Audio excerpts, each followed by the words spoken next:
Baik, bismillahirrahmanirrahim. Assalamualaikum warahmatullahi wabarakatuh. Innal hamdalillah nahmaduhu wa nasta'inuhu wa nastaghfiruh wa nastahdihi wa natawakkalu alayhi wa natubu ilayhi wa na'udzu billahi min shururi anfusina wa min sayyiati a'malina. Man yahdihillahu fala mudilla lahu wa man yudlil fala hadiya lahu. Asyhadu an la ilaha illallah wahdahu la syarika lahu wa asyhadu anna Muhammadan 'abduhu wa rasuluh la nabiyya wa la rasula ba'dah. Amma ba'du. Hadirin ikhwatul iman, ma'asyiral muslimin yang dimuliakan oleh Allah Subhanahu wa taala dan dicintai oleh Rasulullah sallallahu alaihi wasallam.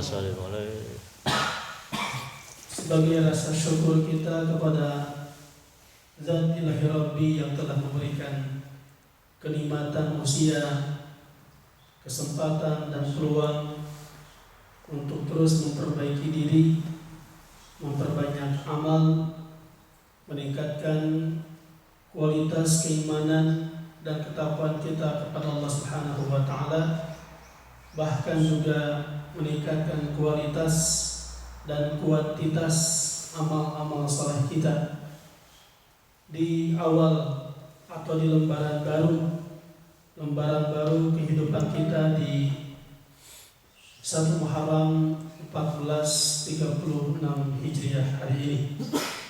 Oleh karenanya, sebelum kita lanjutkan kajian maktis atau majelis Quran dan hadis kita sore hari ini, saya akan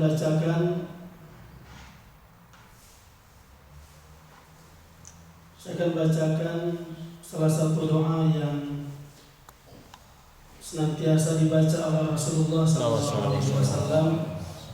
ketika masuk awal tahun baru, dan bahkan ke hari kemarin ada doa yang biasa kita baca tapi tidak apa-apa kita bergabungkan hari ini. Dan ini memang doa ini dianjurkan kita baca di sore hari, ya. Diaminkan saja bahwa apa ya, mas-mas dan jamaah rahimakumullah semuanya mengaminkan, dan saya akan membacakannya. Bismillahirrahmanirrahim. Alhamdulillahirabbil alamin. Wa sallallahu ala sayyidina Muhammadin wa ala alihi wa sahbihi wa sallim. Allahumma ma 'alimtu fi hadhihi sanata mimma nahaytani 'anhu falam ataitu minhu wa lam tardahu wa lam tansahu wa halamtu ala ba'da dhalika wa halamtu alayya ba'da qudratika ala afwataini ila ad-dawnati minhu ba'da jira'i ala ma'siyatika fa inni astaghfiruka fa innana nastaghfiruka faghfir lana wa ma 'alimtu fiha mimma tardahu wa wa'adtani 'alayhi ath-thawaba فنسألك اللهم يا كريم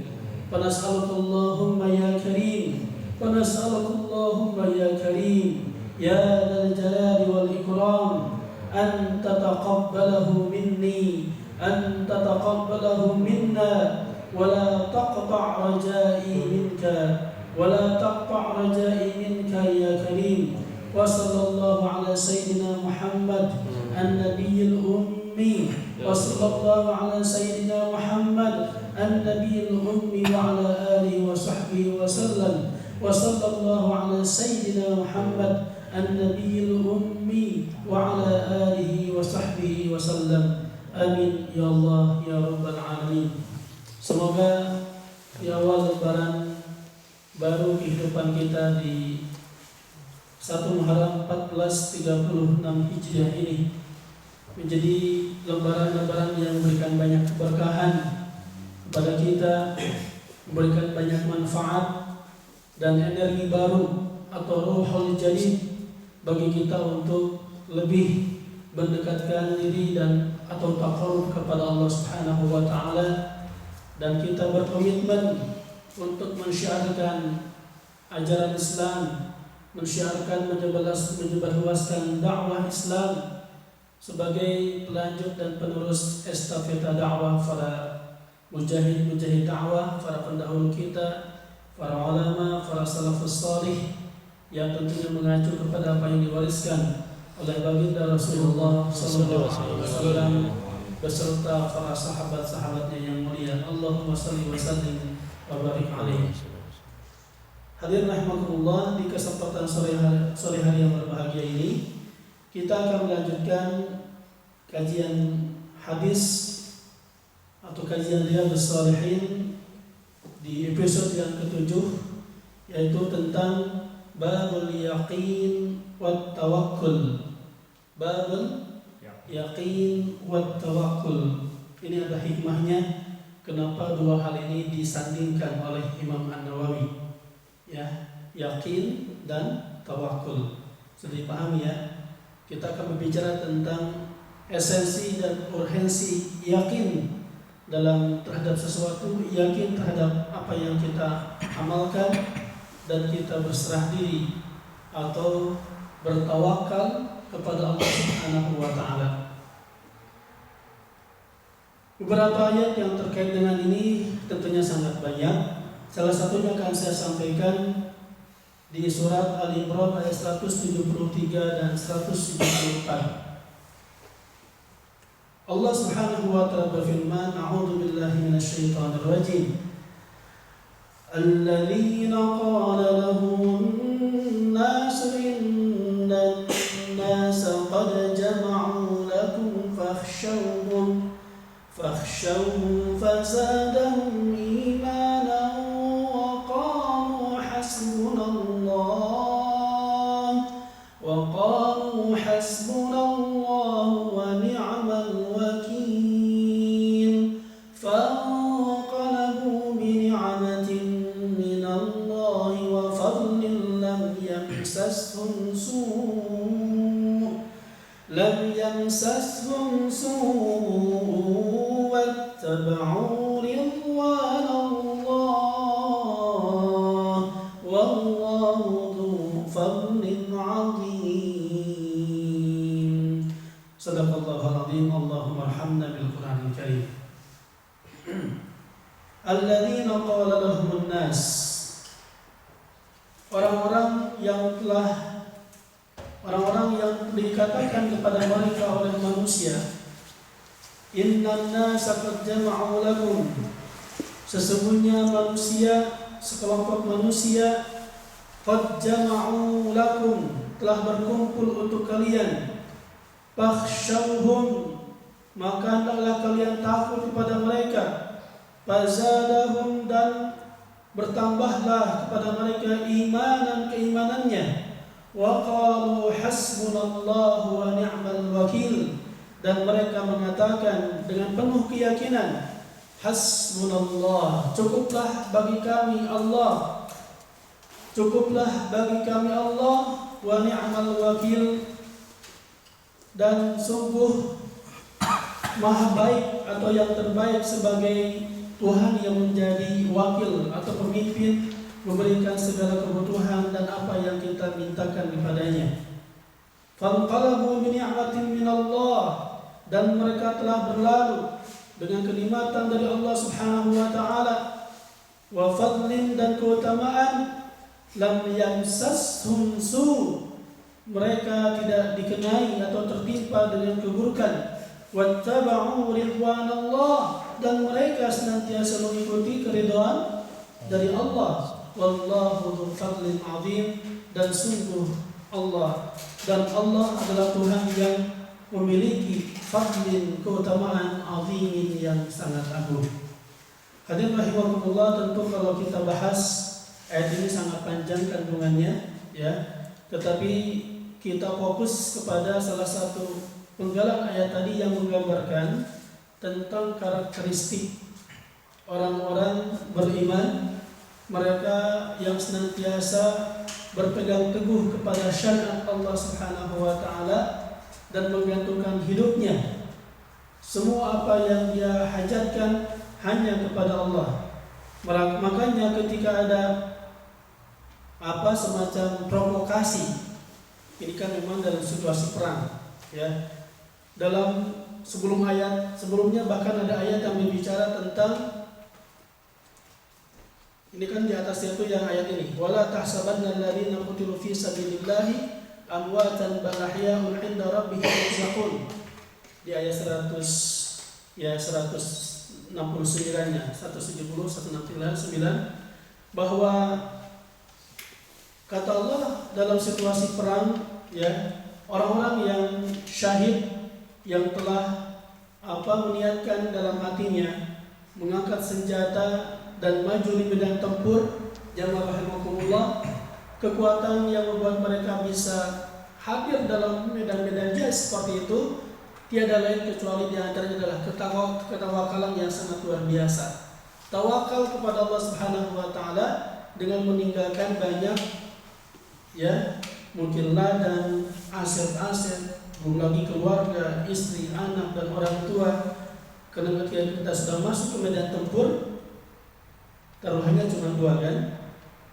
Mati hidup menang, hidup dengan meraih kemenangan ataupun syahid, ish kariman aw mut syahidan. Makanya sedikit saya mengklarifikasi sebelum bahas ayat ini tentang ketawakalan.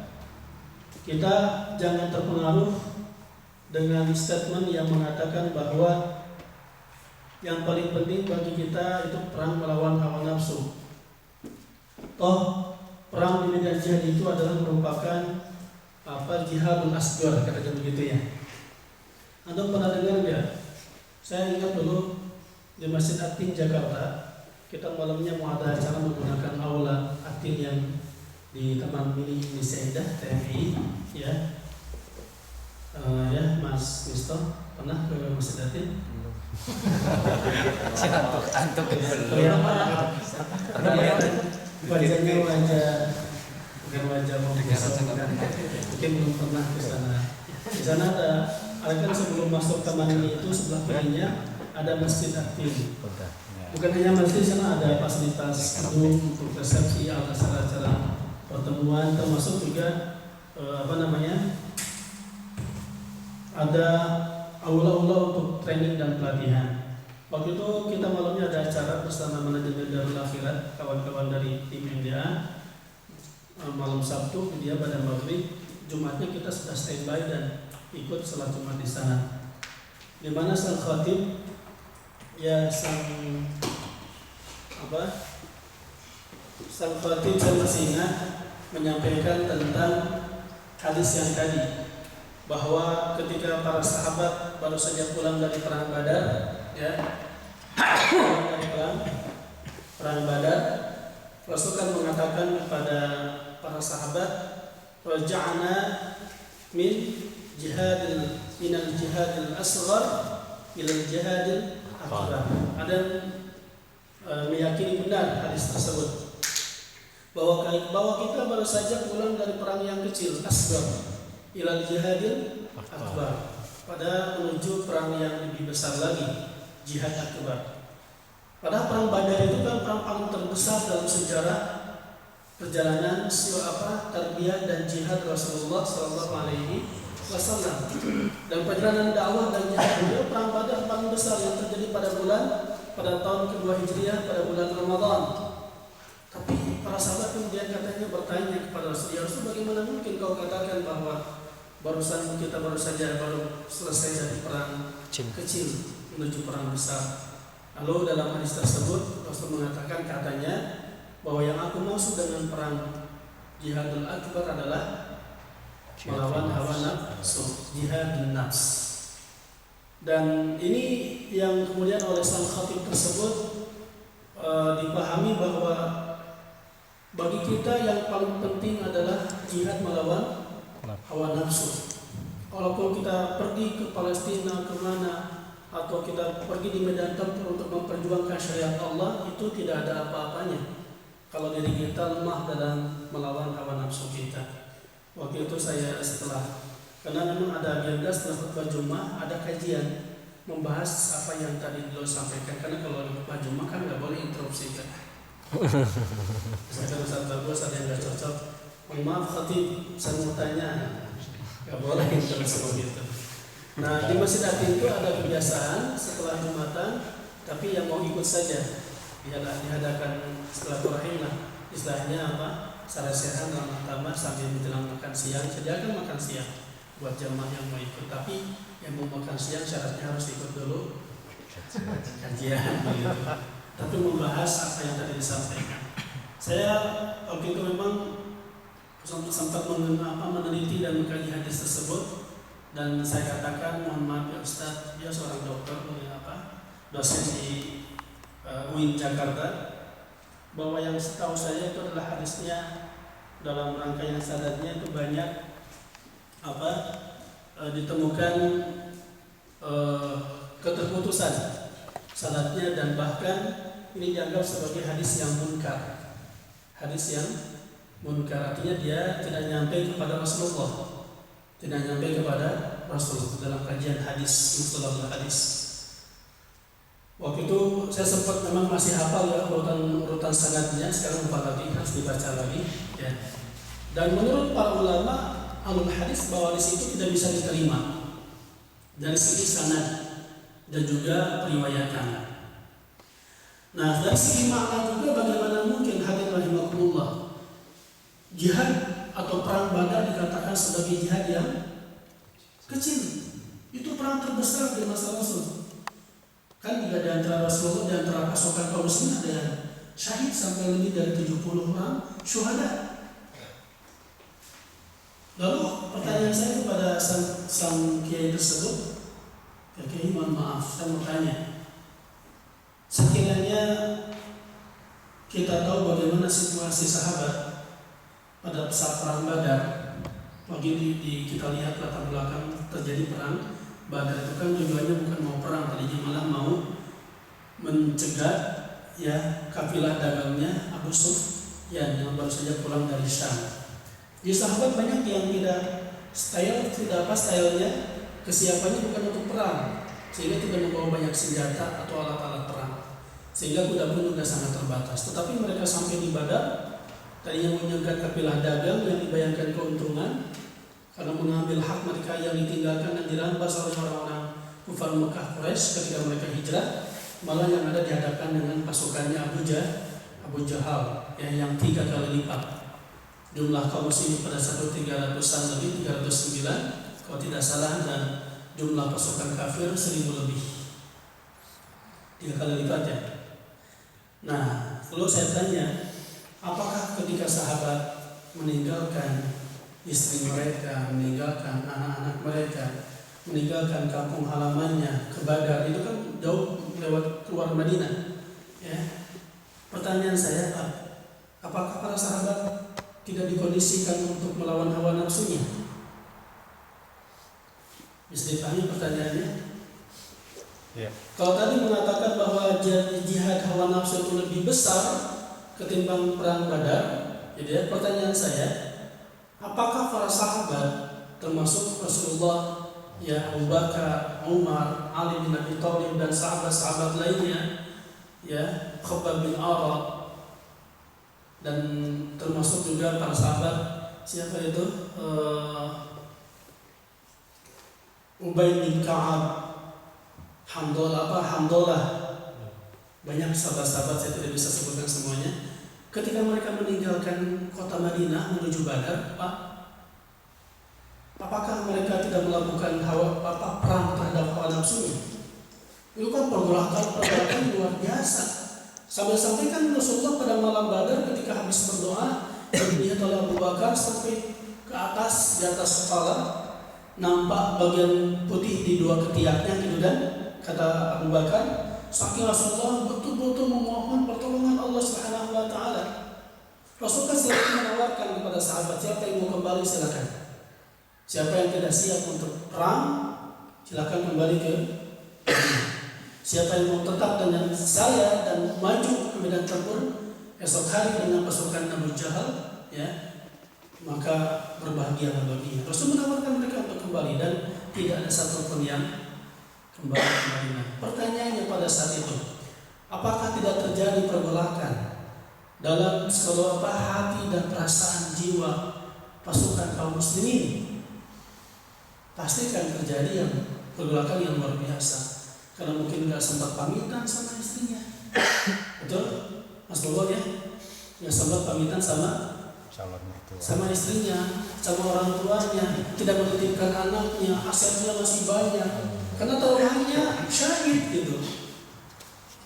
Nah sehingga hadis itu yang kemudian diteliti oleh para ulama, termasuk ditahqiq oleh Nasruddin Al-Albani, dan dinyatakan hadisnya munkar, tidak bisa diterima betapapun itu populer. Nah ini digunakan oleh dulu ya zaman Belanda, zaman penjajahan, untuk menggerus semangat dan hamasah umat Islam untuk mau berangkat ke medan perlu menggunakan hadis itu. Jadi tidak semuanya hadis itu bisa diterima, karena kan banyak kategorinya, ada hadis munkar, ada hadis sahih, ada hadis maudhu, ada hadis mursal, mu'allaq, mu'awwal, al-gharib, dan masih banyak lagi. Bingung istilah-istilahnya. Ya, nantilah kita belajar secara persis. Baik, kembali ke yang tadi, jamaah rahimakumullah, para sahabat ya, ketika tadi disebutkan bahwa ada sekelompok manusia, yaitu pasukan Abu Jahal, yang siap menggempur kalian, maka hendaklah kalian berhati-hati dengan mereka. Apa kata mereka? Hasbunallah wa ni'mal wakil. Cukuplah bagi kami Allah sebagai penolong kami, cukuplah bagi kami Allah sebagai pembela kami. Ini bentuk ketawakalan yang sangat luar biasa ya. Tapi nanti kita lihat mengacu kepada hadis, tawakal seperti apa yang benar-benar dicontohkan oleh Rasulullah SAW. Apakah tawakal bermakna pasrah ya, atau apakah tawakal bermakna pragmatis kalau bahasa sekarang ya, menerima saya begini aja, nggak apa-apa, berpasrah aja gitu ya, mau nanti keceletot lagi Pak Edwin, keceletot nggak, masih banyak yang bujang di sini. Baik, kita lihat hadis Rasulullah SAW dari sahabat Ibnu Abbas, riwayat Imam Bukhari dan Muslim, muttafaqun alaih. Wa 'an Ibnu Abbas radhiyallahu anhuma ya, wa 'an Ibnu Abbas radhiyallahu anhuma aidan anna Rasulullah sallallahu alaihi wasallam kana yaqulu Allahumma laka aslamtu wa bika amantu wa 'alaika tawakkaltu wa ilayka anabtu wa bika khasamtu Allahumma a'udzu bi'izzatika la ilaha illa anta an tudillani antal hayyul qayyum alladzi la yamutu wal jinnu wal insu yamutun. Ini salah satu zikir atau doa yang biasa kita baca pada saat sholat tahajud ya, qiyamul lail, atau juga biasa kita baca di doa-doa harian setiap pada sholat, tentu saja boleh ya. Tapi ini biasanya ada dalam kumpulan doa-doa yang kita baca pada saat sholat tahajud. Rasulullah bersabda dalam doanya, kata Ibnu Abbas, Allahumma ya Allah, laka aslamtu, hanya kepadamu kami berserah diri ya, aslamtu itu ya pasrah. Wa bika amantu, dan hanya kepadamu kami beriman. Wa 'alaika tawakkaltu, dan hanya kepadamu ya aku bertawakal. Wa ilaika anabtu, dan hanya kepadamu kami akan kembali. Wa bika khasamtu, dan hanya kepadamu kami mengadu. Allahumma ya Allah, a'udzu, aku berlindung, biizzatika, dengan keperkasaanmu, dengan kemahabesaranmu. La ilaha illa anta, tiada Tuhan yang patut dan wajib kami sembah kecuali Engkau. Apa yang tadi kita mohon perlindungan kepada Allah dengan izzahnya, aku berlindung dengan izzahmu ya Allah dari antudallani, dari kehidupanku yang tersesat. Aku berlindung dari kehidupan yang tersesat. Antal hayyu, Engkaulah Tuhan yang maha hidup ya. Antal hayyul qayyum, Engkaulah Tuhan yang maha hidup dan tetap tubuh alladzi la yamut, yang tidak pernah mati, wal jinnu wal insu, dan sedangkan jin dan manusia yamutuna, mereka semua akan mati. Substansinya hadirin rahimakumullah, ungkapan Rasulullah tadi di awal doa tersebut yang mengatakan Allahumma laka aslamtu wa bika amantu wa 'alaika tawakkaltu. Bentuk kepasrahan yang sepenuhnya dan totalitas, menyerahkan segala urusan kita, menyerahkan segala hasil ikhtiar, upaya maksimal kita. Setelah kita banting tulang dari pagi, siang, sore, malam ketika melakukan suatu pekerjaan atau untuk meraih suatu cita-cita, dan kita sudah beak dengkak dalam bahasa apa itu Mandarin ya, beak dengkak, Mas Abdul senyum, habis-habisan maaf, beak dengkak apa? Sudah sekuat tenaga baru kita bertawakal. Ini yang disebut dengan tawakal yang tepat. Kenapa demikian? Rasulullah kan pernah menegur jamaah rahimakumullah, pernah menegur sahabat ya yang datang ke masjid, kemudian dia meninggalkan kudanya tanpa diikat di depan masjid. Ya mungkin membawa kuda, entah mau berangkat kemana, ya sama aja mungkin kayak Mas Jenal kan nyimpen motor gitu, kan kudanya sekarang motor atau mobil gitu, simpan aja di luar, nggak diikat, yang nggak dikunci, nggak digembok gitu. Kalau ya alarmnya nggak diaktifkan, masuk ke masjid. Lalu Rasul melihat sahabat tersebut, menghampiri sahabat tersebut dan mengatakan, sudahkah kamu ikat kudamu di luar sana?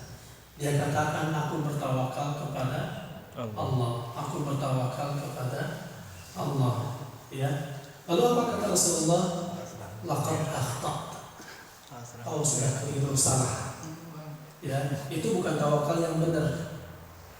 Tawakal itu adalah kau benar-benar ikat. Kalau Rasul kan mengatakan kepada sahabat itu, hendaklah kau keluar kembali, ya hampiri kudamu tersebut, ikat dengan baik, dengan kuat dan kokoh, ya, lalu baru kau masuk ke masjid bersama kami untuk melaksanakan ibadah.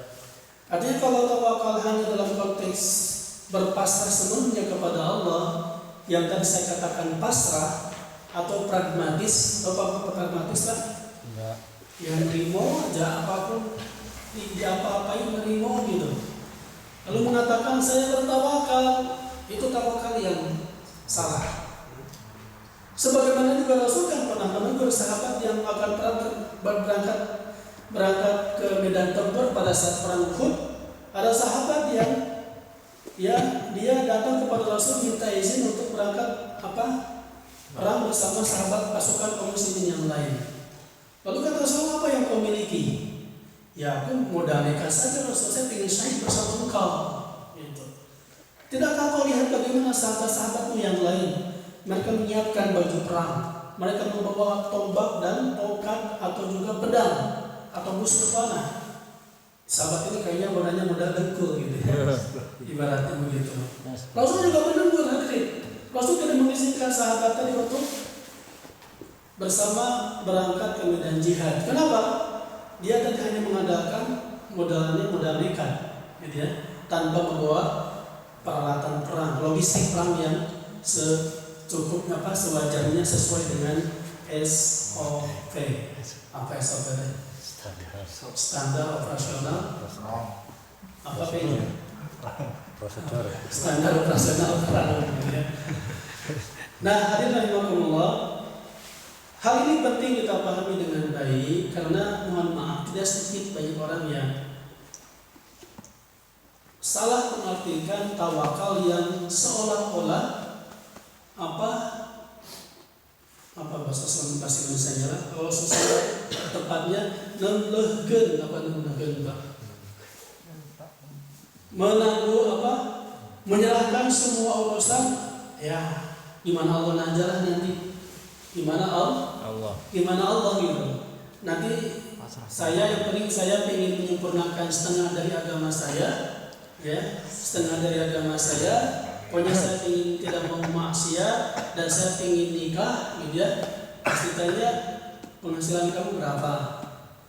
Ya per bulan berapa? Apa yang kamu siapkan buat istrimu nanti?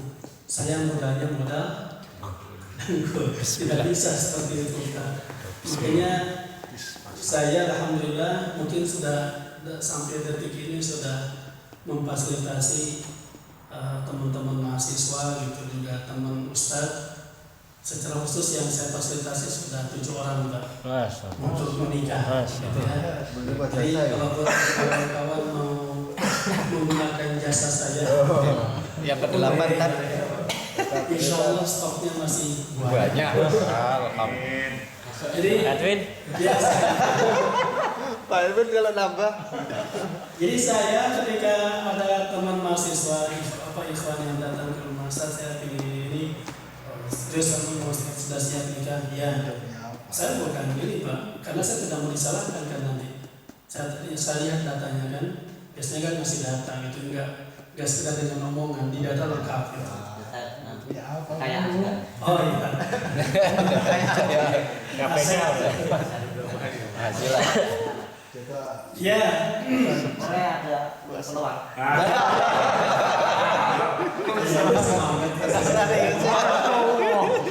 kita tidak bahasa ada. Insya Allah saya beri bukan bahasa basi. Mahasantri. Mahasantri. Ya. Mahasantri ada. Kalau sini kan Mahakuli. Hanya kan selalu saya tanya, antum pas kerjanya di mana? Kita lihat kan sudah mapan belum? Yang mapan tidak masuk ideal ya penghasilannya sekian puluh juta gitu. Yang penting ya kita standarnya tahu kecukupan. Kita kan pengalaman per bulan berapa sih kebutuhan kita untuk berdua dulu gitu kan? Baik ya kan tidak baik kalau terus numpang di rumah mertua gitu. Ya mungkin 1 bulan, 2 bulan, 1 tahun masih wajar lah. Kita harus siap mandiri dan seterusnya. Biasanya saya tanya berapa penghasilan antum per bulannya gitu. Takutnya ada beban juga buat orang tuanya dan sebagainya. Itu adalah bentuk ketawakalan yang diajarkan oleh Rasulullah SAW. Seperti sahabat yang mau nikah, kan Rasul kan menawarkan seorang gadisnya, menawarkan ingin nikah dengan sahabat Rasulullah. Soalnya siapa yang antara sahabat yang mau? Ya, ada yang acungkan tangan gitu. Mudahnya adalah diantaranya dengan Al-Qur'an yang mengandalkan hafalan Al-Quran.